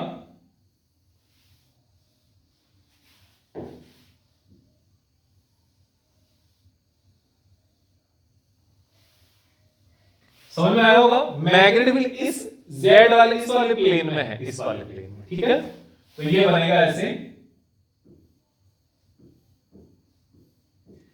फिर सिमुलेशन में आपको देखने में समझ में आ जाता है क्योंकि वहां पे वाइब्रेट कर रहा है, लेकिन एग्जाम में तो आपको खुद को बनाना है, तो आपको पता भी चलना चाहिए कि ये एग्जाम में बनाना कैसे है, क्योंकि जब ये एग्जाम में बनाना आएगा तो आपका डायग्राम हो सकता है इतना अच्छा ना बने, लेकिन मार्क्स उसी से मिलेंगे। और एग्जाम में फिजिक्स में मैं देखो आपको बता देता हूं, how did they check your physics answer sheet? They just check factual. Okay, factual data जो होंगे, एग्जैक्ट जो डाटा होंगे, डायग्राम की आउटलाइन अगर सही है आपको मार्क्स मिलेंगे।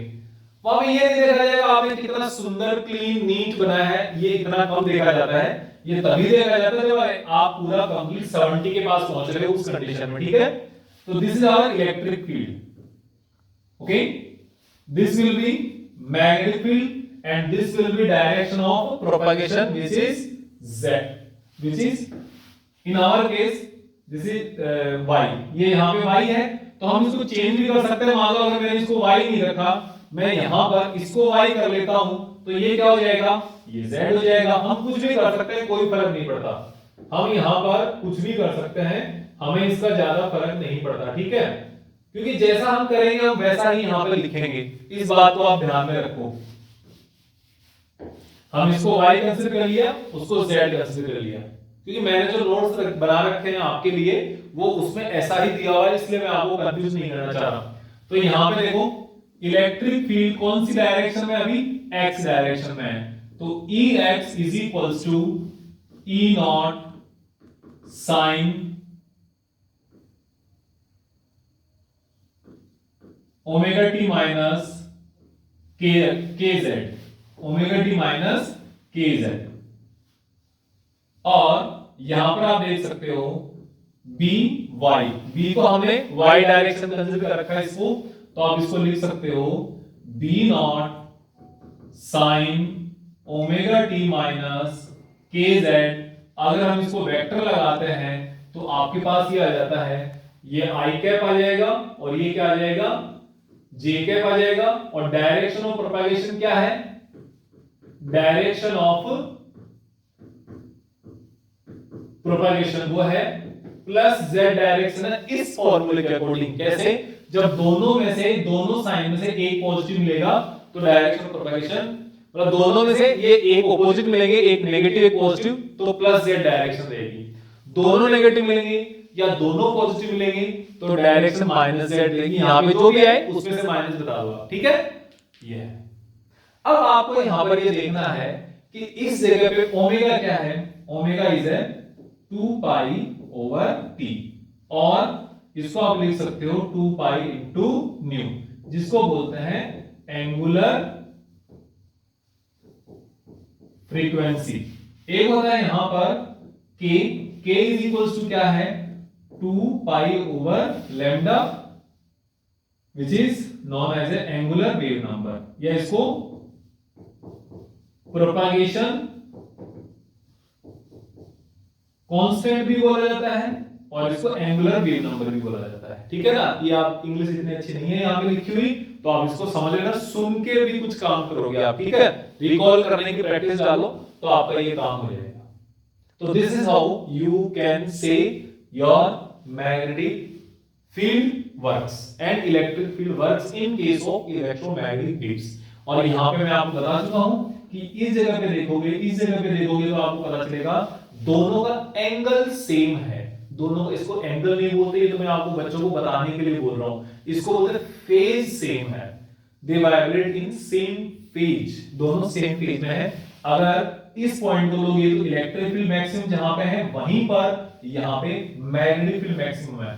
जहां पे इलेक्ट्रिक फील्ड, यहां पे दोनों इलेक्ट्रिक फील्ड मैग्नेटिक एक साथ जीरो हो रहे हैं, एक साथ अपोजिट जा रहे हैं, एक साथ मैक्सिमम हो रहे हैं, एक साथ जीरो हो रहे हैं, एक साथ अपोजिट जा रहे हैं, एक साथ जीरो हो रहे हैं, ऐसे है ना। तो साथ साथ काम कर रहा है, तो दीज आर, आप ये कह सकते हो क्या है, सेम फेज में है, ठीक है। तो ये आपको है, और इसके बाद कुछ अपने पास इसकी इन्फो, कुछ फैक्ट्स है वो आपको ध्यान होने चाहिए। सबसे पहला क्वेश्चन ये आता है, how electromagnetic waves are produced और जनरेटेड। तो आप ये कह सकते हो, मैंने सबसे पहले बता दिया था, electromagnetic waves are produced by accelerated motion of charge particle, motion of charge particle, ठीक है, यह आपको ध्यान रखना है।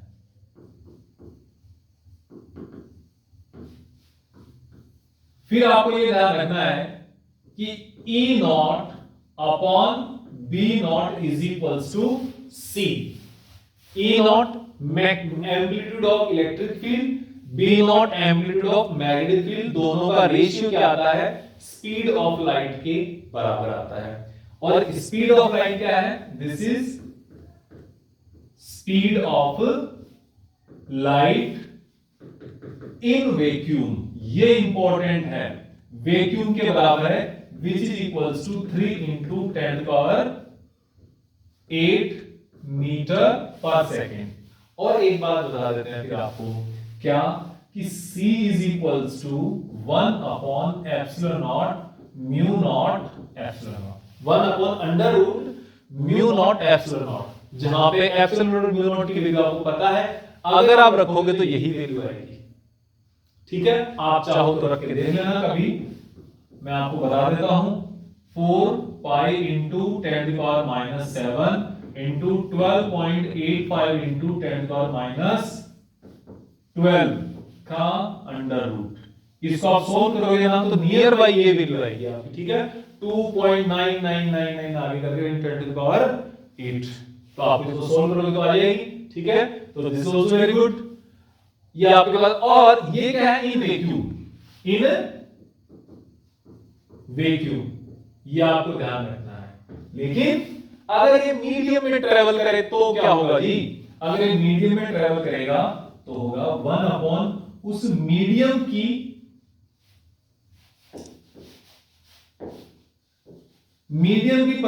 परमेबिलिटी एंड मीडियम की परमिटिविटी,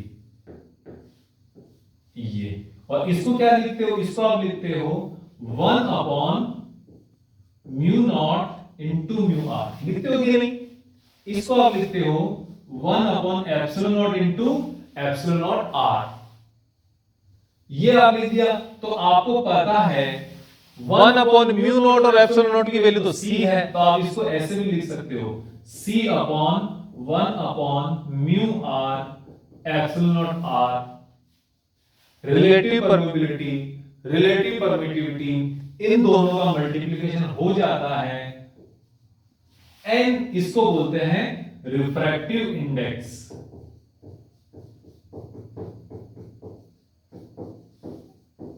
इंडेक्स ऑफ मीडियम। कि अब आपको एक बात बता, पूरी को एक साथ कंक्लूजन बता देता हूं। अगर कोई वैक्यूम की अगर बात करें तो उसका इलेक्ट्रिक फील्ड और मैग्नेटिक फील्ड का जो एम्पलीट्यूड का रेशियो आपका आता है C के बराबर, ठीक है, जो कि स्पीड ऑफ लाइट की इक्वल है, nearly 3 into 10⁸ metre per second. C की वैल्यू एक और फॉर्मूले से दी जाती है 1 upon mu naught epsilon not, और इसकी वैल्यू निकल के आती है, वही वैल्यू निकल के आ जाएगी, आप सॉल्व करके देखोगे तो इसकी कोई चर्चा नहीं है। अगर वो मीडियम में ट्रेवल करेगी, electromagnetic waves in medium, medium में जब ट्रेवल करेगी तो उसकी स्पीड डिक्रीज हो जाएगी और v इक्वल्स टू निकल जाएगा 1 upon mu naught epsilon, mu into epsilon not, sorry 1 upon mu into epsilon. इसको आप लिखोगे, इन दोनों को खोल के लिख सकते हो, आपको पता है ये।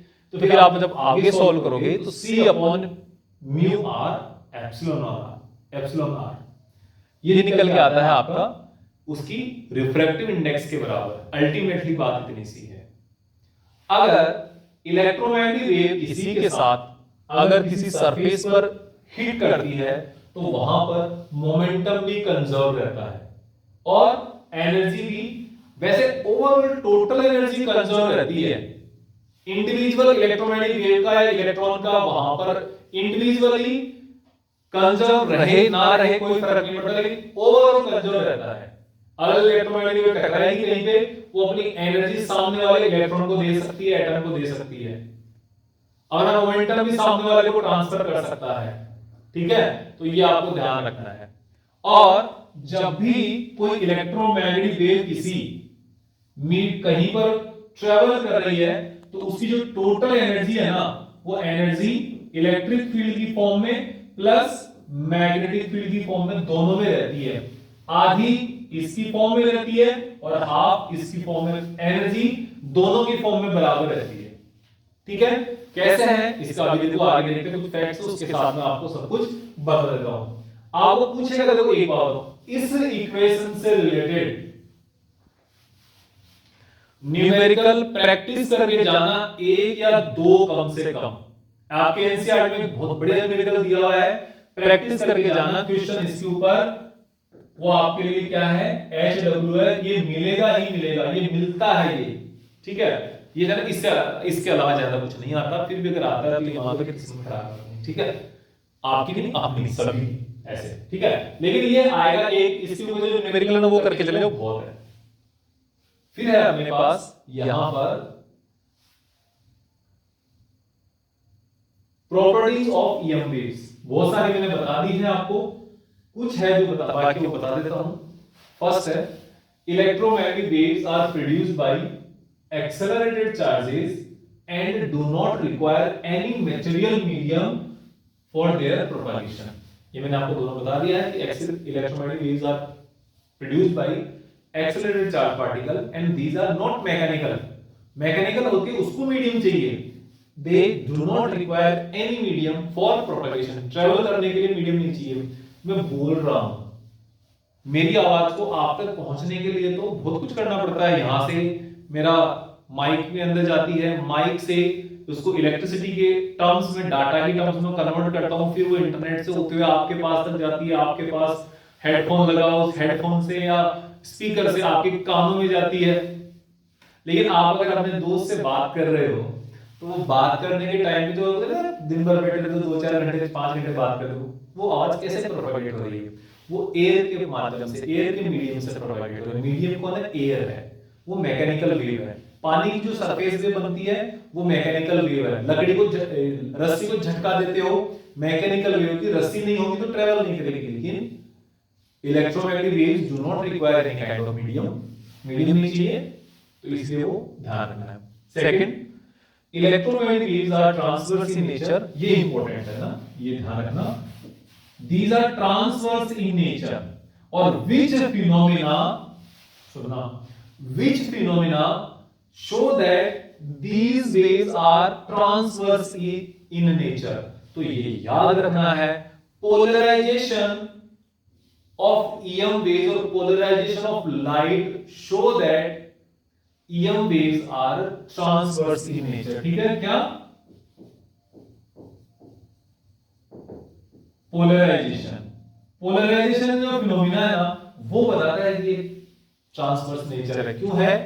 कि directions of oscillations of E and B, जो electric field and magnetic field का जो डायरेक्शन ऑसिलेशन था ना, वो प्रोपगेशन की डायरेक्शन के परपेंडिकुलर था। प्रोपगेशन इधर हो रहा था, ऑसिलेशन इधर हो रहा था, इधर हो रहा था।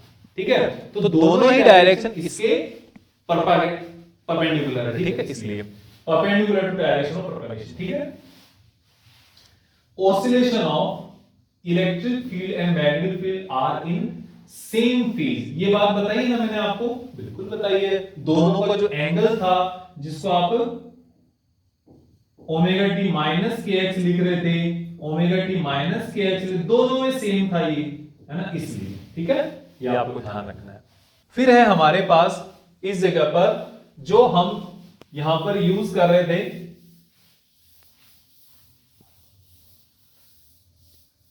कि इस जगह पर आप देखो, all the electromagnetic waves travel in free space with the same speed. जितनी भी आपके पास इलेक्ट्रोमैग्नेटिक वेव्स हैं, radio waves, microwaves, infrared, visible light, ultraviolet rays, और आप ये जो एक्सरे है एंड गामा रे, जितने में सारे टाइप की जो वेव्स आ गई सब सेम स्पीड से ट्रेवल करेगी, सबकी कुछ भी चेंज हो सकती है। एक बार एक क्वेश्चन आता है कि आप ये बताओ एक्स रे की, गामा रे की फ्रीक्वेंसी इतनी है, उसकी वेवलेंथ इतनी है, उसकी फ्रीक्वेंसी इतनी, उसकी वेवलेंथ इतनी, उसकी ये वो फलां, लेकिन इनका सबका सेम क्या है? तो आप ये भाई सबकी जो स्पीड है ना वो सेम है। कितनी है? 3 × 10⁸ मीटर पर सेकेंड। इसको ऐसे भी लिख सकते हो c = 1/√μ0 ε0, ऐसे भी आप लिख सकते हो। इन है मेटेरियल मीडियम, जब कोई मेटेरियल मीडियम में सब्सटेंस के कोई मीडियम में ट्रेवल करेगा, जैसे पानी हो गया, ग्लास हो गया, कुछ और हो गया मीडियम, तो वहां पर 1 उसकी परमिटिविटी एंड परमिबिलिटी का वैल्यू आ जाएगी अंडर रूट के अंदर, या आप कह सकते हो c relative permittivity and relative permeability, या फिर आप यहां पर ये जो n है, n will be refractive index, इसको रिफ्रैक्टिव इंडेक्स बोलते हैं, ये आपको ध्यान में रखना है n को। फिर हम यहां पर बात करते हैं next, amplitude of amplitude ratio of electric and magnetic field, दोनों का जो एम्पलीट्यूड्स का जो रेशियो है वो क्या आएगा?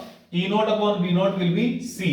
दोनों के रेशियो की जो वैल्यू है ना वो स्पीड ऑफ लाइट के इक्वल आ रही है, इलेक्ट्रिक एंड मैग्नेटिक फील्ड के रेशियो की स्पीड E0/V0 c, और c की वैल्यू क्या है? ε0 μ0 है, तो ये इसके साथ आ गया। तो ये सब कुछ आपको क्या रखना है? ध्यान में रखना। ये सारी चीजें मैंने आपको एक बार बता दी, अभी फिर से बता दी, ये इंपॉर्टेंट आ गया। यहां पे नया पॉइंट आ गया, क्या है?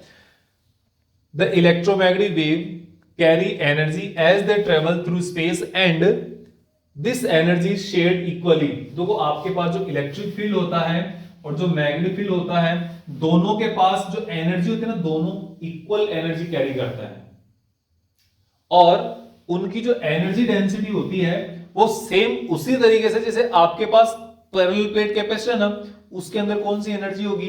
इलेक्ट्रिकल एनर्जी होगी। उसकी एनर्जी डेंसिटी का फॉर्मूला क्या था? हमने डेराइव किया था ε0 E0 ऐसे किया था ना, प्लस जो आपके पास सोलेनोइड है उसके अंदर क्या है? उसके अंदर मैग्नेटिक फील्ड है, उसमें एनर्जी डेंसिटी कितनी है? आपने ये किया था B²/2μ0, ये आपके पास उसमें मैग्नेटिक फील्ड एनर्जी सोलेनोइड के अंदर, इलेक्ट्रिक एनर्जी कैपेसिटर के अंदर, दोनों को एक साथ जब कर दिया तो इलेक्ट्रोमैग्नेटिक वेव की तरह काम कर रहा है ना। इलेक्ट्रिक मैग्नेटिक दोनों फील्ड आ गए, दोनों फील्ड किसमें है? इलेक्ट्रोमैग्नेटिक वेव्स में है। और ये आपके पास इलेक्ट्रोमैग्नेटिक वेव की एनर्जी डेंसिटी का फॉर्मूला आ गया। जो E है ना, ये E कौन सा है? RMS। B कौन सा है? RMS। RMS क्यों भाई? RMS इसलिए कि आपने ये देखा है इलेक्ट्रिक फील्ड ऐसे चल रहा है ना। टोटल अगर वैल्यू देखोगे यहां से यहां तक का एवरेज अगर देखोगे तो 0 आ जाएगा, तो लेकिन 0 तो इफेक्ट तो है। इफेक्टिव वैल्यू क्या होगी? RMS वैल्यू के बराबर होगी। और RMS वैल्यू आपने कहां पर कैलकुलेट किया था? आपने कैलकुलेट किया था उसको AC करंट के अंदर। AC में आपने देखा था ना, I = I sin ωt, उसका भी ग्राफ ऐसे बन रहा था, और I = I RMS निकल के आया था I0/√2। तो यहां पर भी E RMS क्या आएगा इस इलेक्ट्रोमैग्नेटिक वेव में? वो आएगा E0/√2। और B RMS क्या आएगा? B RMS भी आएगा B0/√2। ये आएगा। ये वैल्यू आप यहां पे रखोगे तो फिर आपके पास ये स्क्वायर हो जाएगा तो नीचे 2 बचेगा, ये स्क्वायर हो जाएगा नीचे 2 बचेगा, दोनों मिलकर होंगे 4। तो ये होगा 1/4। 1/2 नहीं होगा, क्योंकि यहां पे मैंने क्या लिख दिया? ε0 E0² B0² इसलिए यहां पर 1/4 आएगा। ये आपको ध्यान रखना है। This is our 6th property which is related to energy density. ये आपको ध्यान रखना है, ठीक है। तो एनर्जी डेंसिटी इतनी होती है। ये आपका आरएमएस वैल्यू के साथ में है, ये आपका एम्पलीट्यूड के साथ में है, और ये UE electrical energy density, UB magnetic energy density, दोनों का आपको ध्यान रखना है। ध्यान में रख के अगर काम करोगे तो आराम मिलेगा, मजा मिलेगा। फिर हमारे पास है electromagnetic waves transport linear momentum as they travel through space. जो इलेक्ट्रोमैग्नेटिक वेव्स है ना, जब वो ट्रेवल करेगी, प्रोपेगेट होगी मीडियम में या बिना मीडियम के वैक्यूम में, तो वो लीनियर मोमेंटम भी कैरी करती है, जस्ट लाइक मास। मास जैसे लीनियर मोमेंटम कैरी करता है ना, mass into m into v, वैसे यहां पर इसका लीनियर मोमेंटम भी होता है और इसकी वैल्यू दी जाती है P is equals to u. U is what? Total energy. Total energy upon c. Total energy कितनी होती है किसी भी वेव की? प्लांक्स ने बताया था टोटल एनर्जी होती है H इंटू न्यू, तो Planck constant into nu upon C. ये इसकी टोटल लीनियर मोमेंटम हो गया। अब इसका पता ऐसे चला, जब भी इलेक्ट्रोमैग्नेटिक वेव सरफेस के टकराती है तो वो सरफेस को मोमेंटम ट्रांसफर करती है, उसके इलेक्ट्रॉन मोमेंटम ट्रांसफर करती है, इसलिए आपको वहां पर इसने पता चलता है कि ये भी मोमेंटम कैरी करती है। ठीक है, देन हमारे पास है electromagnetic wave are not deflected by electric and magnetic field. Electric और मैग्नेटिक फील्ड से डिफ्लेक्ट नहीं होती। क्यों नहीं होती? क्योंकि they do not carry charge, do not carry charge, ये चार्ज नहीं होता इनके पास, इसलिए ये इलेक्ट्रिक फील्ड से भी डिफ्लेक्ट नहीं होती और मैग्नेटिक फील्ड से भी डिफ्लेक्ट नहीं होती। ठीक है, देन हमारे पास है electric waves obey principle of superposition, they shows properties of reflection, refraction, interference, diffraction and polarisation. ये सब प्रॉपर्टी शो करने के कारण ही बोला गया कि दीज आर वेव्स, क्योंकि जो वेव होते हैं ना वो अपना कुछ प्रॉपर्टी शो करती है, कुछ फिनोमेना होता है जो सिर्फ वेव ही शो करते हैं, वो ये है reflection, refraction, interference, diffraction, polarisation.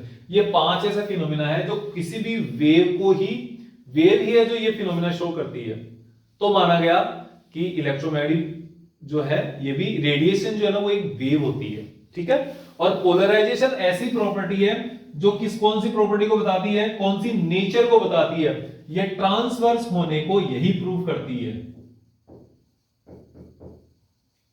Transverse है इलेक्ट्रोमैग्नेटिक वेव, किससे पता चलता है?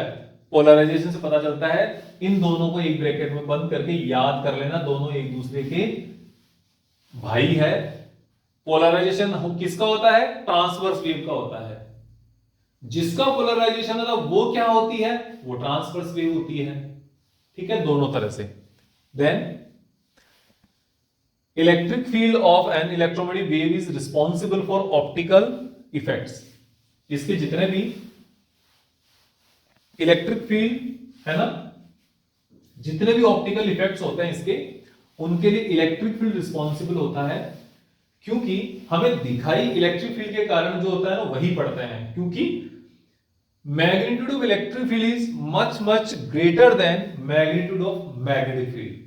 इलेक्ट्रिक फील्ड की जो वैल्यू होती है यहां पर नियरली 10⁹ से 10⁻10 की रेंज में होती है, और मैग्नेटिक फील्ड की वैल्यू 10⁻2 से 10⁻1 की रेंज में होती है। ये आपको यहां पर ध्यान रखना है।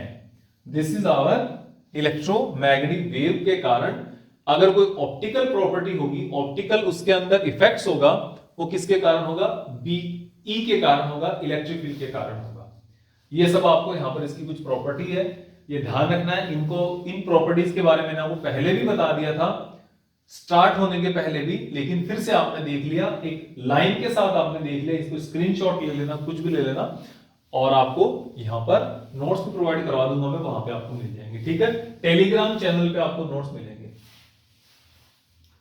अब है हमारे पास यहां पर इसका इंपॉर्टेंट टॉपिक, वह है इलेक्ट्रोमैग्नेटिक स्पेक्ट्रम। एक बात मान के चलो, यहां पर यह है टोटल 4 मार्क्स का चैप्टर है। ये 4 मार्क्स में से कम 2 मार्क्स इस स्पेक्ट्रम से आएंगे। 2 मार्क्स स्पेक्ट्रम से होंगे, और जो 2 मार्क्स है वो आपका डिस्प्लेसमेंट करंट या इलेक्ट्रोमैग्नेटिक वेव का कोई और न्यूमेरिकल, ये सब आ सकता है, लेकिन 2 मार्क्स इसमें से पक्का आएंगे। अब इसमें से क्या क्या आ सकता है सबसे पहले वो मैं बता देता हूं आपको। स्पेक्ट्रम का मतलब होता है कि if anything, any kind of entity arranged in a sequential way in a increasing or decreasing order of something, that one is known as a spectrum. यहां पर हम फ्रीक्वेंसी और वेवलेंथ की बात कर लेते हैं। तो स्पेक्ट्रम इसलिए है क्योंकि यहां पर हमारे पास जो इलेक्ट्रोमैग्नेटिक वेव के स्पेक्ट्रम को उसकी वेवलेंथ के डिक्रीजिंग ऑर्डर में और फ्रीक्वेंसी के इंक्रीजिंग ऑर्डर में अरेंज किया गया है, इसलिए इसको स्पेक्ट्रम कहा जाता है। ठीक है, सीक्वेंशियल अरेंजमेंट को ही आप क्या बोलते हो, स्पेक्ट्रम बोलते हो। अब यहां पर देखो, सबसे पहले स्पेक्ट्रम में सबसे पहले क्या है, इनकी जो वेव्स है ना, इनके बारे में हम बात करते हैं। और ये वेव्स है, सबसे पहले हमारे पास रेडियो वेव्स। रेडियो वेव्स क्या होती है, जो हमारे पास जनरली रेडियो रिसीवर्स होते हैं वहां पे काम आती है। रेडियो ट्रांसमीटर है, रेडियो रिसीवर है, एफएम वेव्स है। एफएम रेडियो आप सुनते हो, बड़े शहरों में चलता है। जो आकाशवाणी होती है वहां पर ये यूज होता है। इसकी वेवलेंथ कुछ सेंटीमीटर के आसपास होती है। सेंटीमीटर से स्टार्ट होके कुछ मीटर्स तक होती है, nearly 1 metre, 2 metre, 3 metre, 4 metre ऐसे होती है। ठीक है, तो these are radio waves and इनकी फ्रीक्वेंसी रेंज 10⁴ से 9 तक है। और इनको रैपिड एक्सेलरेशन, डी एक्सेलरेशन, देखो प्रोडक्शन जो है इनका अलग अलग का प्रोडक्शन आपको याद रखने की जरूरत नहीं पड़ेगी। अगर आप कर लेते हो याद, वेल एंड गुड, बहुत अच्छी बात है, लेकिन जरूरत नहीं पड़ेगी, मैं आपको बता रहा हूं। ठीक है, आपको पता क्या होना चाहिए, आपको नियर बाय इसकी वेवलेंथ की रेंज पता होनी चाहिए, नियर बाय वेवलेंथ की रेंज। ठीक है, फिर इसके बाद आपको फ्रीक्वेंसी में कन्वर्ट करना आना चाहिए। जैसे अगर आपको इसकी मिनिमम पता है तो मैक्सिमम फ्रीक्वेंसी, क्योंकि आपको पता है frequency is equals to c upon lambda. अगर लैम्डा की वैल्यू मिनिमम होगी तो न्यू की वैल्यू क्या हो जाएगी, ऑटोमेटिकली वो मैक्सिमम। अगर लैम्डा की वैल्यू आप मैक्स लोगे तो न्यू की वैल्यू ऑटोमेटिकली क्या हो जाएगी, मिनिमम हो जाएगी। तो इस तरीके से आप ध्यान रखना। तो आपको लमसम ये रेंज पता होनी चाहिए, ये आपकी हेल्प करेगी आगे काम करने के लिए। ये है, तो आपको रेडियो वेव्स, इसकी वेवलेंथ है, फ्रीक्वेंसी, प्रोडक्शन क्या, rapid acceleration and D acceleration of electron, मतलब एक ऑसिलेशन से काम हो जाता है आपका। और इसको रिसीवर एरियल्स में डिटेक्शन होता है, जो आपके एंटेना वगैरह है उसमें काम आ जाती है। ठीक है, माइक्रोवेव सबसे इंपॉर्टेंट है, ये सबसे ज्यादा इंपॉर्टेंट है। इसकी आपको फ्रीक्वेंसी, ये वेवलेंथ है ना, ये पता होनी चाहिए। माइक्रोवेव का वेवलेंथ के बारे में ज्यादा पूछा जा सकता है। क्लेस्ट्रॉन, मैग्नेट्रॉन वॉल्स होते हैं, इसमें पॉइंट कॉन्टैक्टेड डायोड, इससे ये डिटेक्शन होता है, लेकिन डिटेक्शन से इनमें ज्यादा नहीं पूछा जाता। यूज है इसका, माइक्रोवेव का जो यूज है, माइक्रोवेव ओवन में है एक तो, और एक कम्युनिकेशन में। रडार कम्युनिकेशन जो होता है ना, क्या बोलते हैं, रडार कम्युनिकेशन, उसमें आपका यूज होता है। इसके लिए मैंने यूजेस के लिए अलग से बना रखा है नोट्स, में आपको वो बता दूंगा, यहां पे सामने देख लेना। ठीक है, और आपका जो ओवन जो होता है, माइक्रोवेव ओवन, वो आपको पता है। ठीक है, दो के इंफ्रारेड वेव्स, ये भी इंपॉर्टेंट सारी है इंफ्रारेड वेव्स। अब देखो मैं आपको बता देता हूं, सबसे ज्यादा जो वेवलेंथ होती है वो रेडियो वेव्स की होती है, और फ्रीक्वेंसी सबसे कम होती है। और फिर जब आप नीचे की तरफ चल रहे हैं यहां से, तो वेवलेंथ कंटिन्यूअसली डिक्रीज होते जा रही है, डिक्रीजिंग ऑर्डर ऑफ वेवलेंथ, और फ्रीक्वेंसी ऊपर से नीचे इंक्रीजिंग ऑर्डर ऑफ फ्रीक्वेंसी, ये आपको ध्यान रखना है। तो माइक्रोवेव की जो वेवलेंथ है रेडियो वेव से कम होती है। फिर हम आज बात कर रहे हैं इंफ्रारेड वेव्स की, इनकी वेवलेंथ और कम होती है। और फिर इसके बाद फ्रीक्वेंसी ज्यादा, vibration of atoms and molecules, इसका मैं आपको सीधा बता देता हूं। जो एटम्स होते हैं ना, एटॉमिक स्ट्रक्चर जो आप स्टडी करते हो, केमिस्ट्री में 11th क्लास में किया होगा, फिजिक्स में 12th क्लास में, सेकंड में करेंगे हम। तो क्या होता है आपने कि वहां पे इलेक्ट्रॉन अपना ऑर्बिट छोड़ के third orbit, fourth orbit, fifth, sixth, वहां से, और वहां से इलेक्ट्रॉन अपने सेकेंड ऑर्बिट के अंदर जंप करता है। तो वहां से जो रेडिएशन निकलेगा, जो इलेक्ट्रॉन एनर्जी रेडिएट करेगा, वो एनर्जी क्या होगी?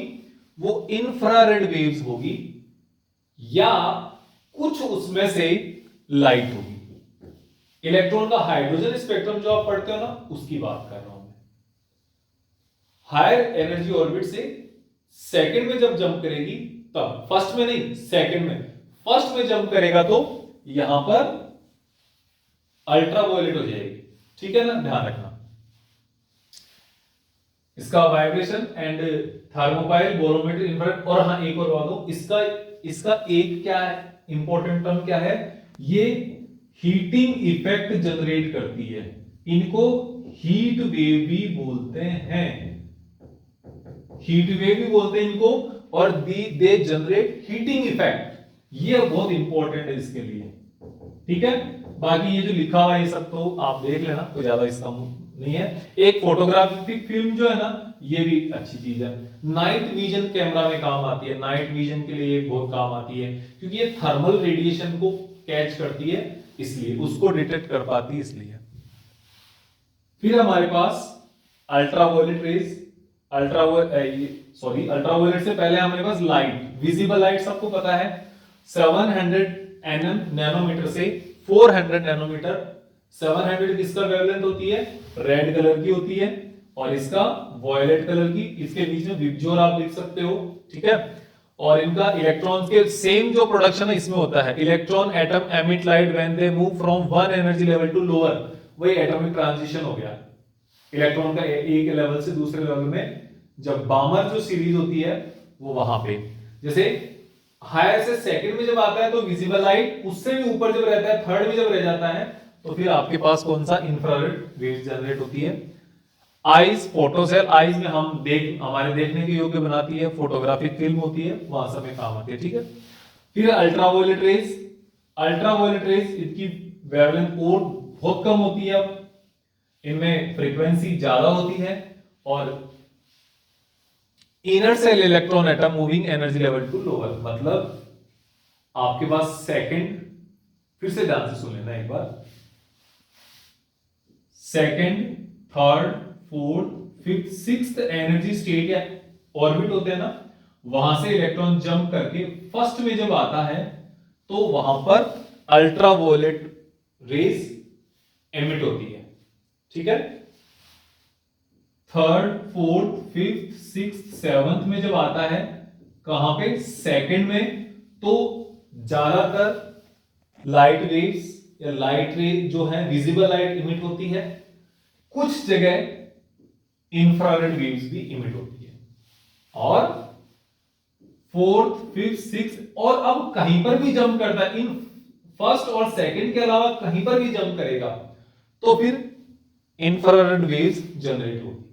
और इंफ्रारेड वेव्स का जनरेशन का एक और कारण है, ये हॉट बॉडी जो होती है ना, हॉट बॉडीज, वहां से भी ये जनरेट होती है। कैसे?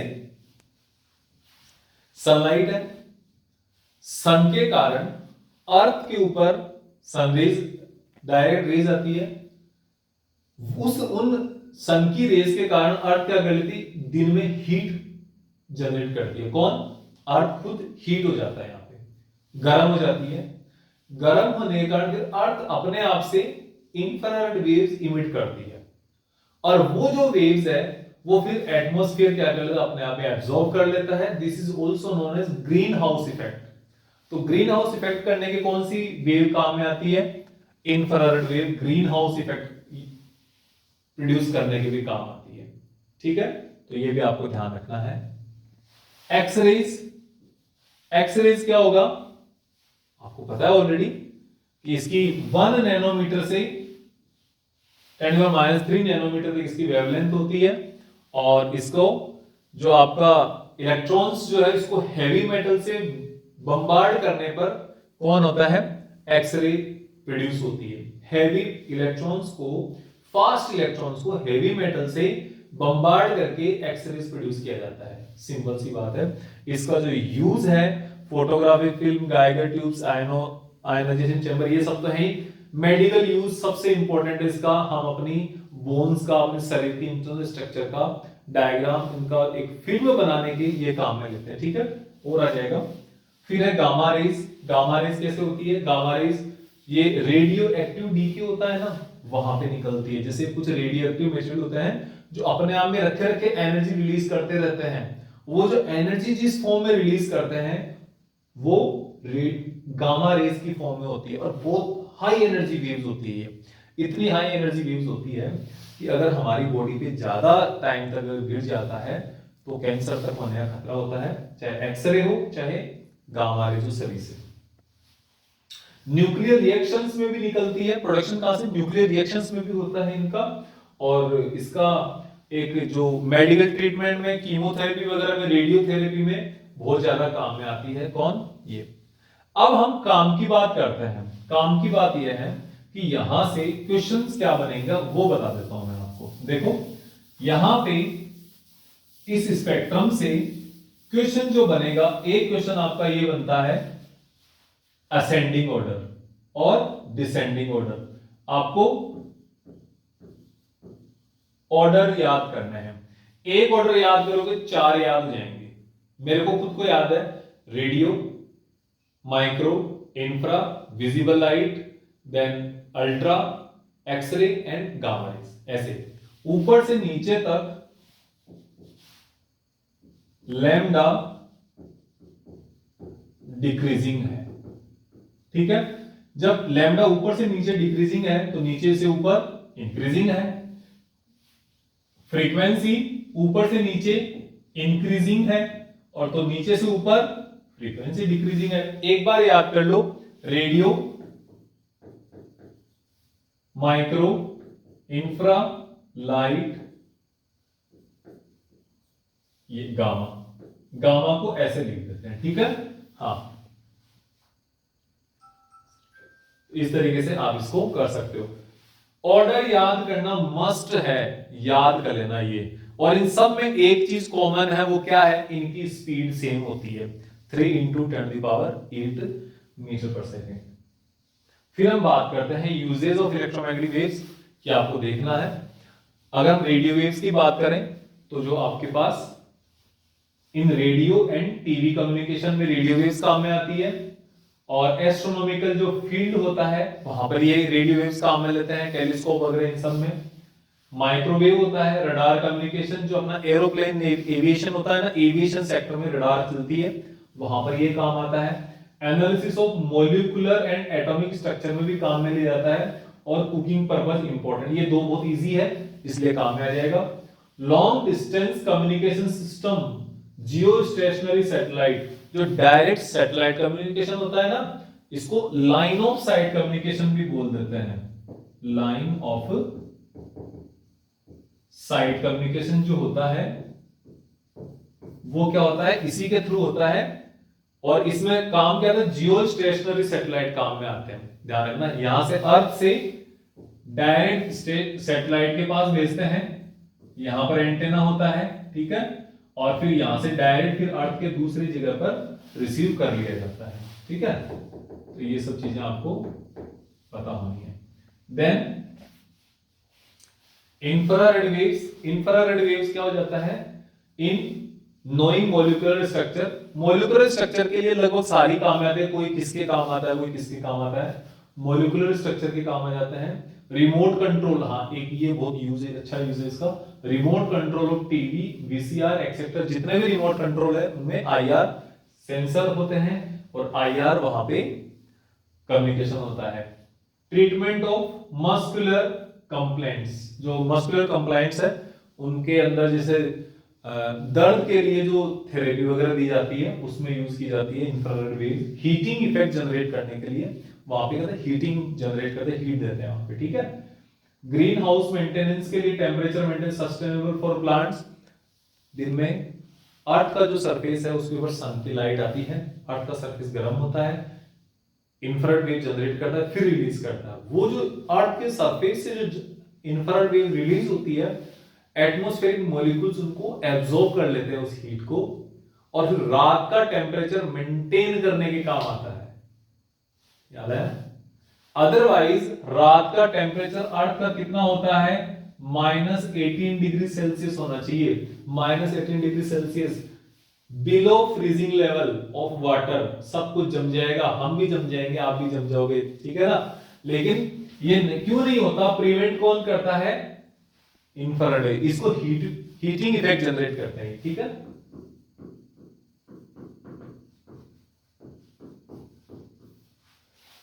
Then visible light to see things, avoid bumping from them and escape danger। अब जब आप देख सकते हो तो सब कुछ ही, ये सब काम हो गया। जो बेचारा नहीं देख सकता उनको रिसेंट एकदम बिल्कुल पास में आने के बाद ही किसी डेंजर का पता चलता, अपन दूर से उस चीज को देख सकते हैं, ठीक है। To find other living things with which to concert to as prolong as a species, तो स्पीशीज वगैरह के इन सब के लिए आता है, ठीक है।